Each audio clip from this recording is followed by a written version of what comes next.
I refuse to not be first. Do we do enough? Well, I never shut up about it.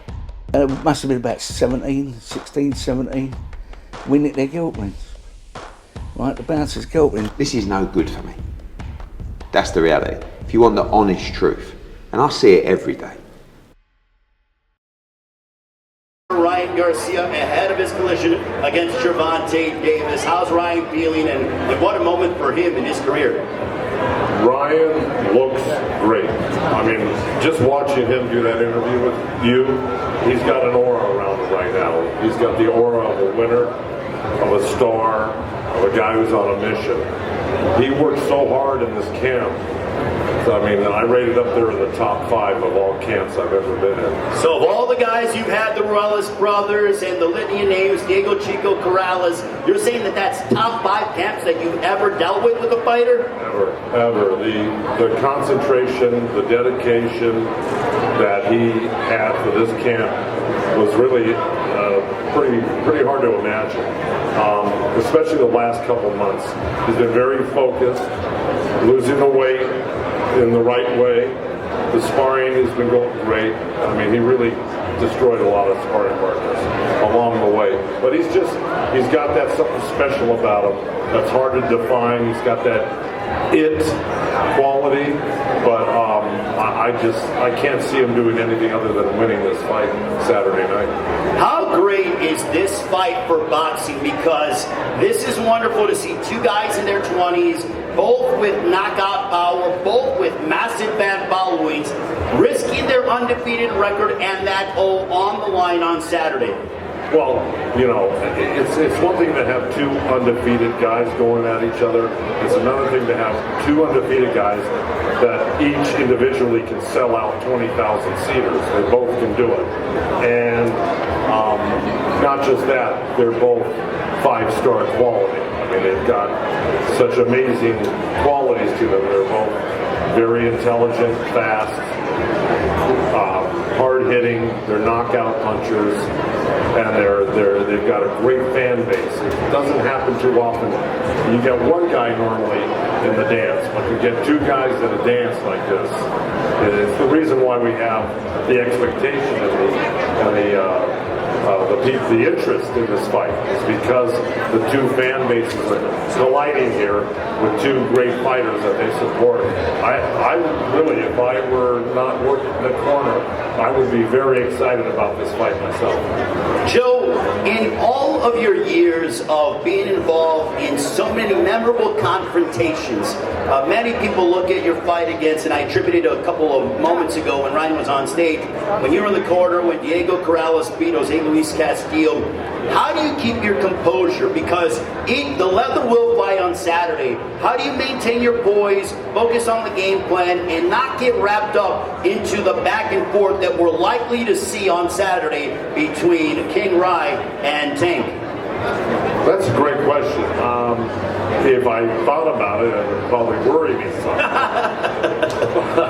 The key thing is just to stick to what you're doing, stick to your job, know why you're there, why I'm there, and know that my main responsibility is guiding the fighter through the fight if he needs it. Sometimes your services aren't really that important in the corner.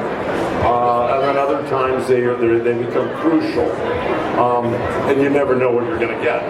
But I just think that through experience and doing this over and over again, you know, just like a fighter gets used to going up in the ring. It's a nerve-wracking situation, but they know how to control it and eventually, funnel their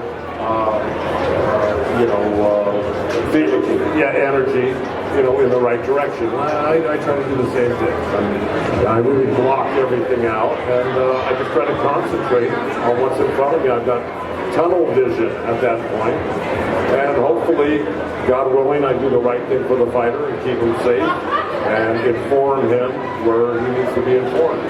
How much have you and Ryan blossomed with your chemistry over the last few fights? Because you guys have been together for some time now, and I feel like the chemistry, not that it was bad at all, but I feel feel like it's just getting better and better, which is why you guys have been so successful during your run together.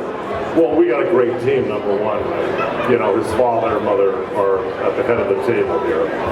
He's got Sif as the strength coach, our mid guy, Zamir.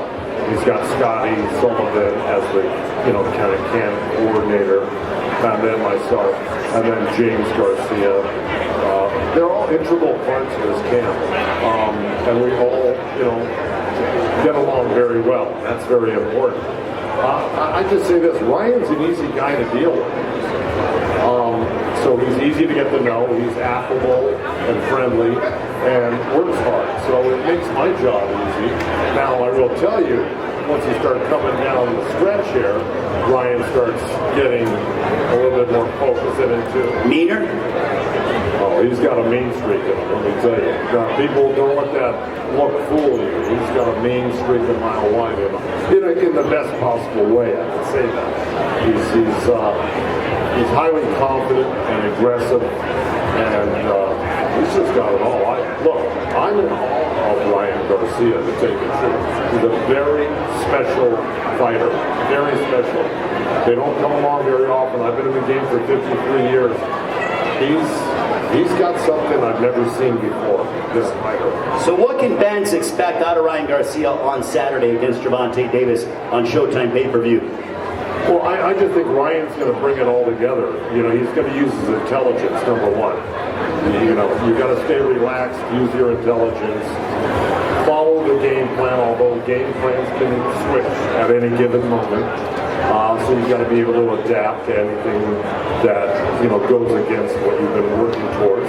You've got to have a plan A, B, and C, basically, and we do. So, I just think you're going to see an extreme, athletic, dynamic Ryan Garcia Saturday night. And he's got a great fighter, Tank Davis, in front of him. He's a southpaw, which makes it more difficult. He's got 28 wins with 26 knockouts, I believe. Guys don't last very long with him. So, it's a tall order, but I just think Ryan has got everything it takes to win this fight. Well, Joe, good luck to you and Ryan on Saturday against Gervonta Davis. And hey, what a couple of months for you. You got this matchup on Saturday night with Ryan and Tank. And then in June in Canastota, you're going to be inducted in the International Boxing Hall of Fame, following that of your late great brother, Dan Goosen, who was inducted last year. What a year it has been, and what a springtime and early summer it is for the entire Goosen family. Yeah, thank you for bringing that up, Ray, about Dan. Love my brother. We were great, had a great relationship. We started from the ground floor in 1980 with 10 Goose Boxing. He's in the Hall of Fame, and I'll be joining him, and that's going to be something that really is dear to my heart. I thank Ed Brophy from the Hall of Fame. I thank you for mentioning it, and I'm very excited about being inducted in June. Ladies and gentlemen, give a round of applause to the Hall of Fame to the lead trainer of Ryan Garcia, the famed Joe Goosen. Because I refuse to not be first. Do we do enough? Well, I never shut up about it. It must have been about 16, 17. We nicked their guilt rings. Right, the bouncer's guilt rings. This is no good for me. That's the reality. If you want the honest truth, and I see it every day,